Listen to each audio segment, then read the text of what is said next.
this code.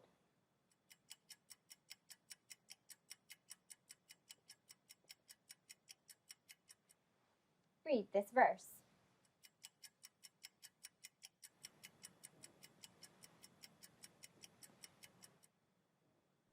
Decoded, it says, "We begin our trip at a familiar place, a body like yours and mine. It contains 100 trillion cells that work together by design." Now think about the way you would think if those cells were the cells in your brain.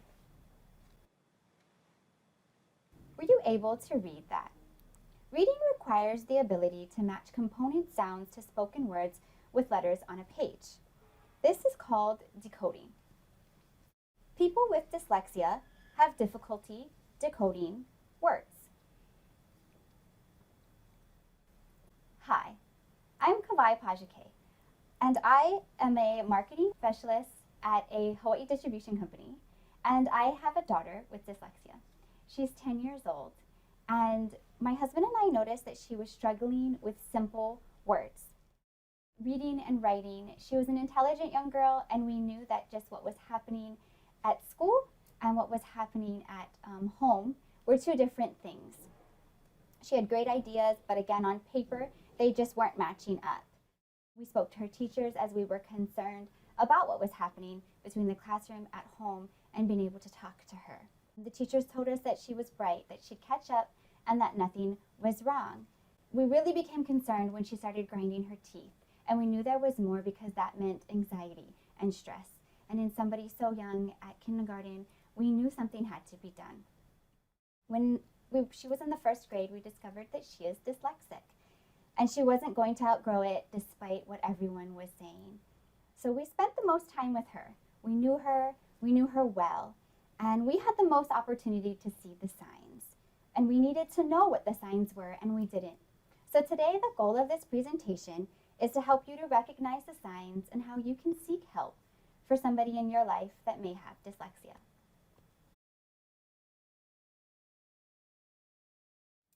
Some of the signs in dyslexia are with spoken language, delayed language development, difficulty learning nursery rhymes, or problems pronouncing words, retrieving words in speech, or expressing ideas clearly. Now, it's important to remember that not all dyslexics are the same, but speech delay is one of the red flags. Also, not being able to rhyme. We weren't able to play that rhyming game with our daughter. She would focus on the beginning sound of a word and not so much the ending sound, which is the point of rhyming. Another thing that with dyslexics, they can struggle with trying to get ideas across. They're trying really hard to say something, but they just can't get it across.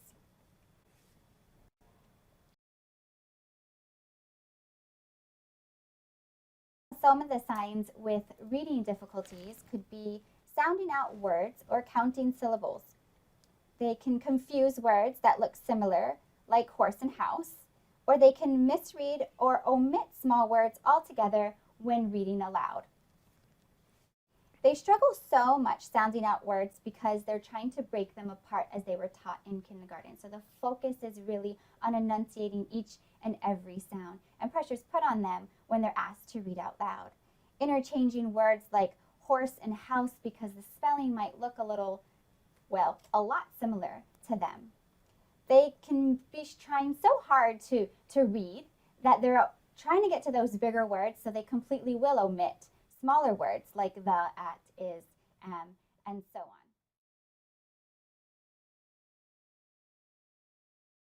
Writing is another area that parents may notice their child have extreme difficulties with. They may do well on spelling tests, but they may misspell the same words in daily work. Also, writing is formulaic and it's simplistic, so they might write, "I went to the beach, it was fun." Although when you have conversations with them, they can be very complex and detailed. For us, that was a huge flag for our daughter. She carried on great sentences and conversations with us, but when it came to her writing, she was very minimalist, and she would get across just by what she could. With the spelling tests, for us, with her, and with many dyslexics, it's a form of memorizing. They might know it in that moment, but soon later maybe the next day, they won't know how to spell that word at all. And I want to remind you again that not all dyslexics are the same, and they may not all have these same symptoms. Today, Michelle is here with us, and she's here to share her experience as a mother of 2 children with dyslexia. Hi, Michelle. Hi, thanks, Hawai'i. I'm a mother of 3, and like you mentioned, 2 of my kids are dyslexic. The early signs that we noticed were really before they even started school. They'd have trouble with learning their alphabet or how to spell their name.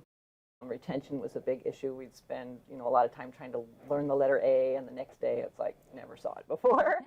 They got into school, there was a lot of issues with, they struggled with letter recognition, organization, they were constantly losing homework or forgetting to bring home forms from school.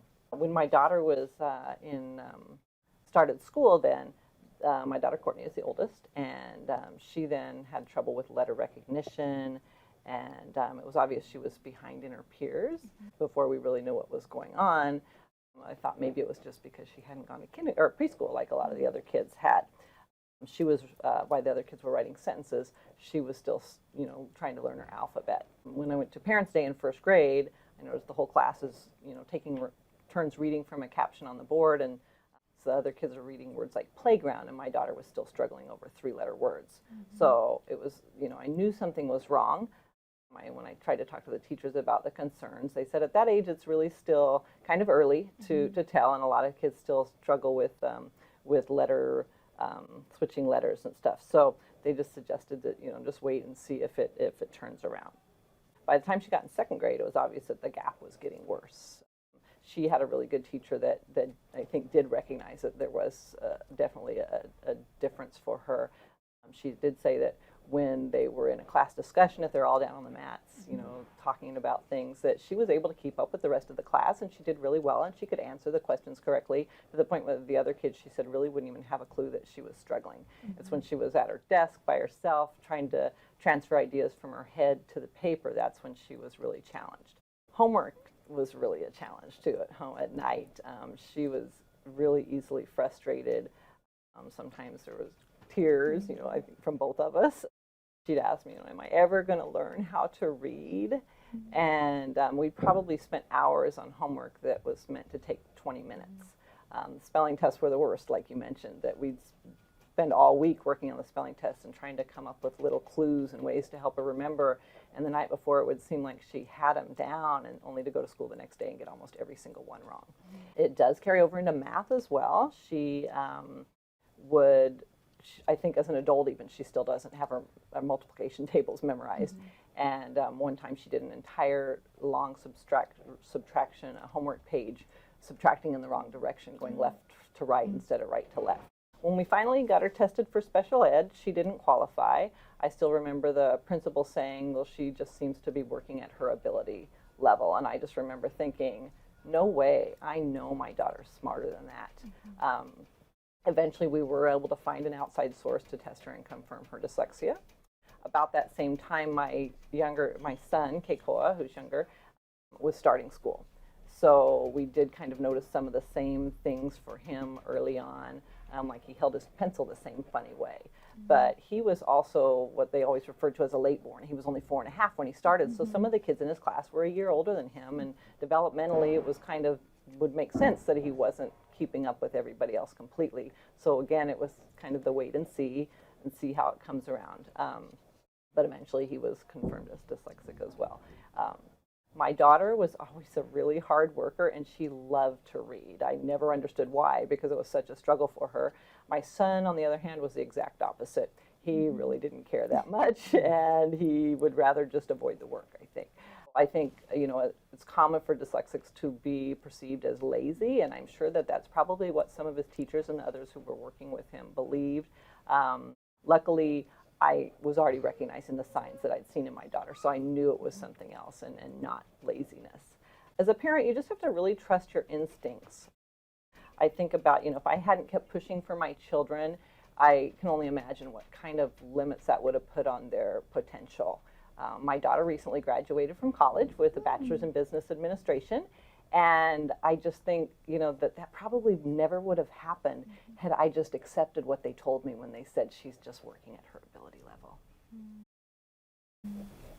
Thank you. Thank you so much for sharing. As Michelle brought up, again, both of her children have dyslexia, but they were very different.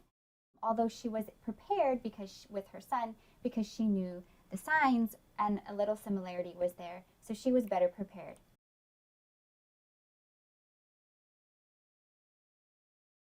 Let's go over math and the problems or the difficulties dyslexics have in math. They can have difficulty with sequence of math steps, as Michelle stated with her son. They can reverse numbers or confuse signs, and they have a difficulty copying math problems, organizing problem-solving steps, and aligning numbers. Reversing numbers and signs, it's math. If they reverse those numbers, if they do it in the wrong order, they're not going to come up with the right answer. And copying. Now, getting the right problem from the board onto their paper. That goes for anything, not just in math, but also copying anything off of the board. There's a difficulty in dyslexia.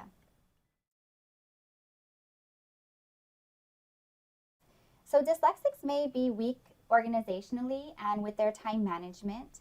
They can be overwhelmed with too much information, trouble starting and completing projects. So remember, again, some, not all. They could be struggling staying on task. I know that's a big thing for dyslexics. They feel overwhelmed with too much information. Again, with the multiple steps, they need those broken up for them. They have a trouble starting and finishing what they begin. I'm organizing my daughter, helping her to create lists and structure her day. And now as she's getting older, she's able to structure her own day with her own lists.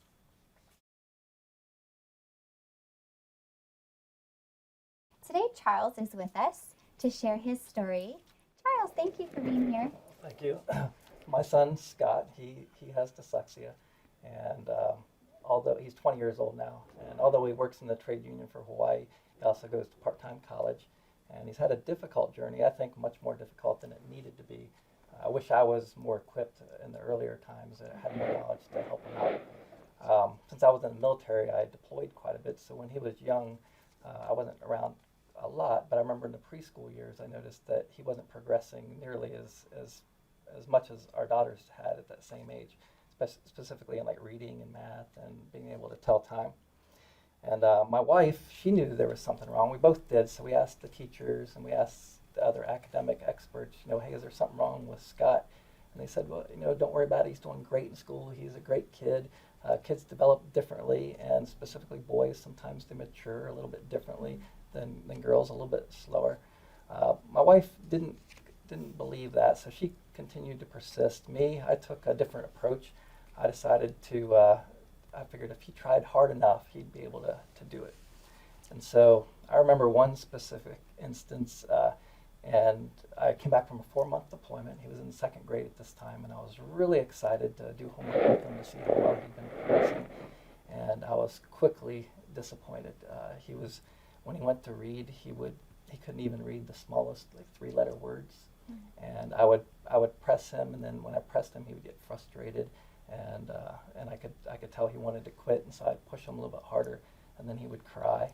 And he didn't cry in front of me usually. Even if he would scrape himself or get hurt, he normally wouldn't cry in front of me. So I knew there was something wrong, but I still inside of me, I just figured if he tried hard enough and I pushed him hard enough, that he would learn. So as I look back now, I think, how did he feel? He must have felt helpless, knowing that his father, his hero, the guy he was counting on to understand him and be able to help him, wasn't there to help him.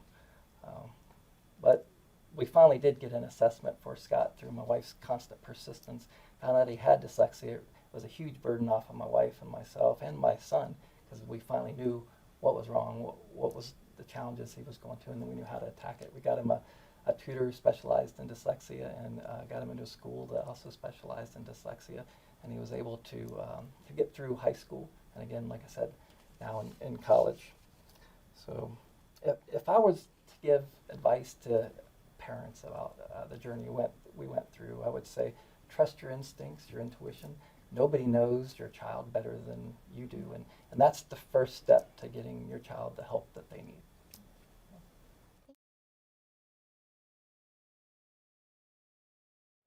It's important to remember that children don't outgrow their dyslexia, and it's because there is a difference simply in brain activity with a dyslexic. It's not caused by laziness, it's not caused by low intelligence, and it's definitely not caused by a bad attitude. Dyslexics can be taught to read and decoding using a special technique that actually alters their brain activity. Studies have shown that if a poor reader is in the 3rd grade struggling, they will remain poor readers in high school. So early identification is critical. The differences that result in dyslexia can also rise to strengths. People with dyslexia often think outside of the box and have traits such as creativity, intuition, and perseverance. So it's not surprising to see that a study reported that 35% of U.S. entrepreneurs identified themselves as dyslexic.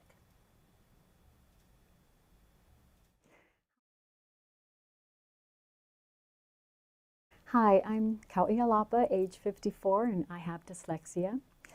I didn't realize I had dyslexia until in my young adult years when I started putting 2 and 2 together. Then a few years ago, I learned more in depth. And looking back, it never truly bothered me nor affected my confidence because I knew I was smart. As a little girl, it was tough at times if I didn't fully understand the teacher's instructions, which could cause a domino effect of confusion. So when I would read a book, sometimes, depending on the circumstances, letters would dance in the air. I got easily distracted, daydreamed a lot.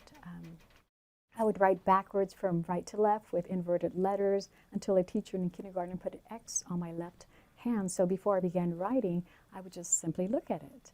She made it very simple. She never made me feel like I had a problem. However, at a different elementary school, my teacher put me into a separate room to work on a machine so I could practice articulating consonants and vowels. However, the moment I walked in, I became cognizant of the atmosphere of the room because I saw special needs kids. I knew it because they looked and acted differently from me. I realized suddenly that my teacher must think I was one of them, and that deeply saddened me because I knew it wasn't true. And if only somebody had explained it to me, it would not have left a tattoo of hurt. And speaking of, my mother had recently revealed to me that she believed she had dyslexia as a child. I was shocked to learn that her father, who was an elementary school principal, told her that she was the dumbest kid in the entire school. I was horrified to learn that he was the cause who created a monster in my mother who would beat me up every time I couldn't read. I guess I had reminded her of her childhood pain. So I had to hide my homework, and I taught myself everything because I love learning. I knew I was intelligent. And what was interesting, fast forward, was that college seemed to complement my dyslexic mind, which I thought it was fast and furious. I remember taking 23 credits in one semester, which is double full-time status, so I could catch up with my sisters ahead of me. I believe I could not have done it without being dyslexic. In the workforce, when I worked for the governor, I was singled out as a key person to edit and proofread documents or media press releases before it would go to the governor for approval or for signature. People would ask me, how did you do it? How did you work so fast to edit and proofread? And I happily responded that, well, you have to be dyslexic to do this. I realized dyslexia gave me an edge. I will admit, though, that I still get distracted and lost in staff meetings and sometimes forget about instructions right after. But it does require extreme efforts to stay focused, especially because your livelihood depends on it. Fortunately, technology has helped me in so many ways, primarily not to fall behind. And what's interesting is that I didn't do well in math, but I've been in charge of our office budget for years, which again I credit dyslexia for giving me the ability to analyze patterns, sequencing, projections, and what have you. In short, I have been paid numerous pay raises, and in recognition of my hard work, and I know working smarter because of technology. And I'm convinced that dyslexia is a gift to be harnessed for the greater good. You mentioned dyslexia has given you an edge. What do you mean that it gave you an edge? Well, my dyslexic mind seems to flourish when I learn or think through creative channels. For example, I would and still do associate language with songs, which have rhythm, cadence, and meaning.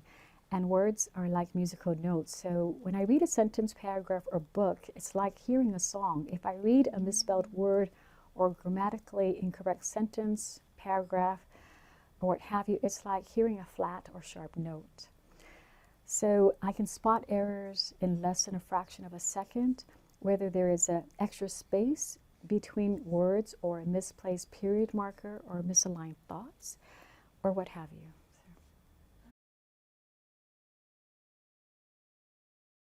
Charles, I have a question for you. What are some of the signs that you now know are dyslexia, but at the time infuriated you? Okay. I'd say the number one was guessing words when reading. And I remember when we'd be going through a story or something he had to read, and he was very intelligent, so he knew the context of what we were reading. And so if he got to a word that he didn't know, he would guess the word. So if it was house, for example, he might say home. And so he might get the general context, but not the actual word itself, and that would frustrate me. And then, of course, he just didn't want to read, and he would skip over some of the words and almost tell the story if he knew the context instead of reading the exact words. Yeah, I have a similar things happen at home as well. Yeah. And teachers tell me, well, does it make sense? Well, yeah, they make it make sense. They're very good at that. Michelle, so having two children with dyslexia, as you shared with us, and again, as we've mentioned, no two people with dyslexia are exactly the same. What are some of the differences in your children? Like I mentioned, my daughter had trouble with math. For my son, it was the opposite. He excelled in math. That was his strong point. And for my son, he also had delayed speech development. By the time he was 2, he was really only using about 15 words and speaking in 2 to 3 word sentences until probably was 3 years old. Versus, I think my daughter, from the time she was 2, she was already speaking long, fluent sentences. Mm-hmm. Okay, that's interesting. Thank you. Thank you so much. So, not all the check boxes. We're learning that every dyslexic is different, even within the same family. What does a parent need to do to get help for their child who has dyslexia? Well, I think first and foremost, you have to be diligent. You have to be persistent. I think, you both didn't give up. You kept listening to that gut instinct. You yourself were persistent in knowing that you were better than what they were making you feel. Yes. I think it's important as parents that we're our child's advocate. We have to be their biggest advocate. And again, we have to follow our instincts, trust our gut. We spend the most time with our children, so we know them best and we know what's not adding up and what those missing pieces are for our kids. So you can contact Haida. I think Haida's been super helpful for me in finding a community, like we're a community, and we can get our frustrations out, and we realize that we're not alone. I think that's a huge thing for me as a parent, and I know for my daughter it's comforting to know that there's others that are just like her. Thank you so much for being here today and for sharing your stories and your testimony and your journey with dyslexia. We want you to remind you that you are the one that spends the most one-on-one time with your child. Teachers divide themselves among many children. There's a lot of students in the classroom and a lot to be done in a day. So even that small group resources that sometimes doesn't happen on a daily basis, that children with dyslexia, they need that. Doctors, they see your children 1 to 2 times a year, if at all they do. And so they're not knowing exactly what's happening on a daily basis. You have the most opportunity to catch all those signs, all of the signs that we've talked about today and the experiences that we've all had with dyslexia. If anything is tugging at you, know that you should follow those instincts. You should follow what your gut is telling you. Again, as I've mentioned, be the greatest advocate for your child. You're their parents, you know them in and out, and you know what they need. Insist on the proper instructions. Find the proper tools and the proper support. And please always remember that their strengths matter. They matter as much, if not more, than their struggles. And again, you're not alone. It's estimated that an approximate 20% of the population has dyslexia or another reading disability. That's a lot of children in Hawaii and a lot of families walking in your shoes. Remember to trust your instincts, and please contact Haida if you have any questions or need any help.